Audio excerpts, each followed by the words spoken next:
local election headquarters. Here's Fred Childers with This Week in Louisiana Politics. Good Sunday morning to you. I'm Fred Childers. Thanks for joining us for This Week in Louisiana Politics on your local election headquarters. All right, let's talk tax reform. The full details of Governor's proposed tax reform plan is still under wraps to the public, but legislators got a chance this week to learn more about the broad ideas they'll be debating in a special session. Capitol reporter Shannon Hecht brings her story.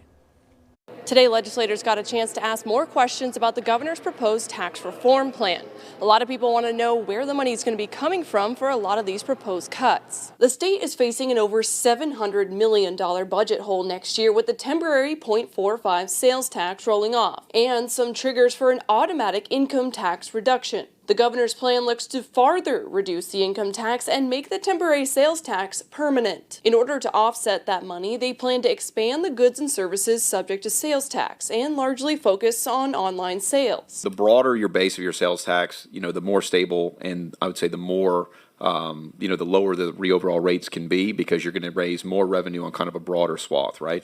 I think when you look across states, it's relatively arbitrary about how many services they tax. The plan wants to remove sales tax on medications, but they have to make changes to the Constitution to do so. Part of that proposed amendment would shift around the emergency funds that are ballooning up. Basically get rid of the Revenue Stabilization Fund and move about $2 billion into the Budget Stabilization Fund. So almost double the cap on the Budget Stabilization Fund to address for this, I would say, the increased volatility of those tax sources, and then have more money in our savings account. The governor has committed to making the teacher's stipend from this year permanent and is part of his funding plans. There's still no word yet on the official dates of when this special session would take place, but we know it will take place in November. At the Capitol for your local election headquarters, I'm Shannon Hecht.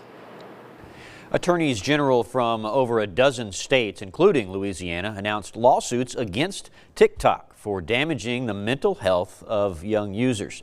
The coalition alleges TikTok violated state laws by falsely claiming its service is safe for young people. The suits focus partly on the platform's addictive features, including 24/7 notifications and video autoplay.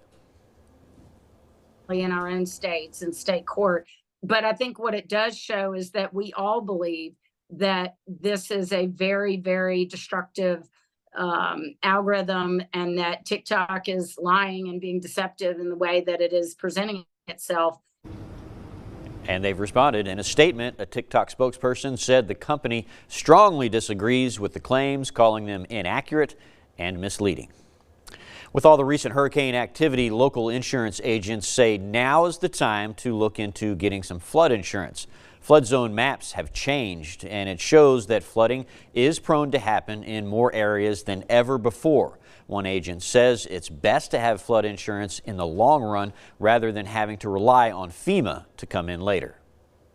The average flood claim historically since maybe the last 15 years has paid out $66,000 in benefits, where going through FEMA for that federal assistance, the average is about $3,000. So you can see that's still going to leave people with a lot of personal loss. They have to get a personal loan or maybe an SBA loan. They could have a flood policy for maybe, $300 to $800. Insurance companies now require you to pay in full for a premium to allow companies to make up any potential losses. Voters across the state will have to